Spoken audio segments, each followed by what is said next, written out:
Très bien, policier. Policier ici à Lyon? Non, à Villefranche. Ah oui, donc moins dangereux. Un peu moins. Un peu moins, c'est ça, Villefranche. Je suis passé à Lyon. Ouais, t'es passé à Lyon. Ah ouais, il regrette, tu sais, t'es à Villefranche, c'était quand même bien. Hein, le seul truc que j'ai arrêté, c'est un écureuil qui volait des noisettes. Vraiment, c'est. Non. Comment vous avez dragué votre femme, monsieur? Vous êtes rencontrés au travail? Oui. Et t'as fait comment le premier pas?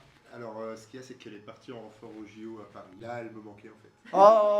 Oh, on applaudit, c'est trop mignon. Quand elle est revenue, on s'est mis ensemble. Ah, quand t'es revenu, tu lui as déclaré ta flamme. Des Jeux Olympiques, du coup. Elle était belle, hein. Vous êtes rencontré comment avec ton épouse, Tom? Oh, c'est vieux, ça date du collège.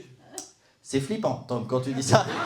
Ça date du collège et c'est-à-dire quoi? Tu lui as fait un poème? Tu lui as balancé un petit... Non, c'était mon premier amour et puis après on s'est perdu de vue. Et puis... Ah, d'accord. Ça n'a pas duré pendant... Parce que je fais 5 ans ton propos du collège, t'as vieilli très vite, Tom. On s'écrivait des lettres, on se faisait passer ça, des lettres parfumées à l'époque. Des lettres parfumées. Là, tu parles au collège? À l'époque, oui. Oui, mais après, quand vous êtes retrouvés, vous écrivez encore des lettres? Bon, c'était Messenger. Des textos. Ah, des textos. Ah, ok, c'est-à-dire que vous êtes perdu de vue et vous êtes retrouvés bien plus tard. Exactement. Et puis après, un mariage et... Les enfants et tout. Et les enfants, une belle vie, et puis voilà. Et puis tu lui as dit, bah je travaille, je répare des machines, et elle est tombée amoureuse, quoi, directement. Elle a fait répare mon cœur. Voilà, et elle me coupait les cheveux et la barbe parce qu'elle est coiffeuse. Ah Tu vois, regarde. Donc voilà, donc tu l'as fait pour faire des économies, Tom. On a compris. Ok. Prospection téléphonique. Quand t'appelles quelqu'un que tu connais pas, Ouais. pour essayer de vendre. Lui vendre un truc? Oui, du coup c'est ultra gênant. Ouais, je comprends. Tu dois le faire pour ton travail ou pas? À un moment donné, oui.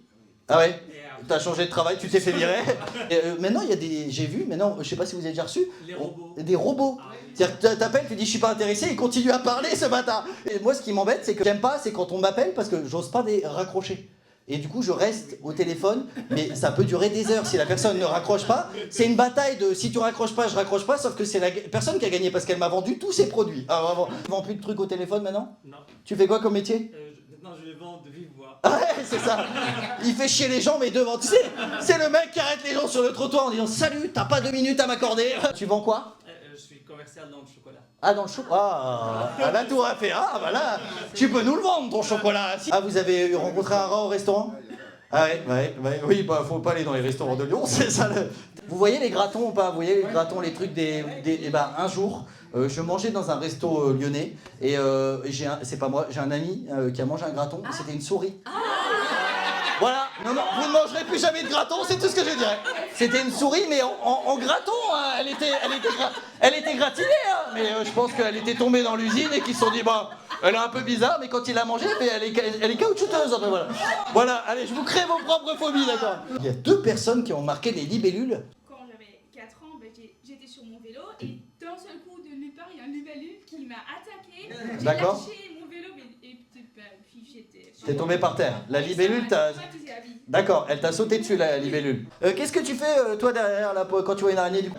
Si elle est au plafond et qu'elle est au-dessus de la porte, là c'est problématique parce que je peux pas sortir. Ah, ok.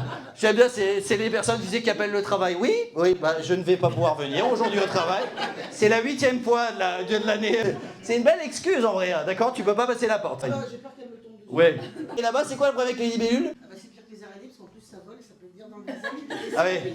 Ça bol. Ah oui, mais c'est la même personne qui a eu le problème des araignées sur les portes. En fait, dès qu'il y a un truc, alors elle va jamais au travail. Entre les libellules et les trucs. Ben, une fois, elle est arrivée au travail, devant la porte du boulot, il y avait une libellule, elle a fait bon, bah, c'est jour de congé aujourd'hui. C'est bien. Mon chien se faisait attaquer par des... Ah, le chien se fait attaquer par des rats. En fait, ils ont fait des travaux, donc cet été, il y en avait plein. J'ai appelé une société, je vais pour 550 €, ils m'ont arnaqué. Ah ouais, 550 € pour se débarrasser des rats. De boîtes, en fait. Et ça a bien marché? Non, il y a rien. En fait, il m'a mis des boîtes de partout dans la cave de... Et en fait, c'était phobie, donc je dis ok, mettez, mais en fait, je me suis bien fait... Ah oui, c'est le mec qui a dit je peux vous rajouter une boîte, c'était le vendeur, tu sais. C'était lui là-bas, il a fait écoutez, vu qu'on n'est pas par téléphone, je peux vous rajouter. Elle avait que des boîtes, tu sais, dès qu'elle marchait, elle se faisait choper les pieds. Enfin, si tu veux vendre du chocolat, hésite pas, vraiment, tu peux la convaincre.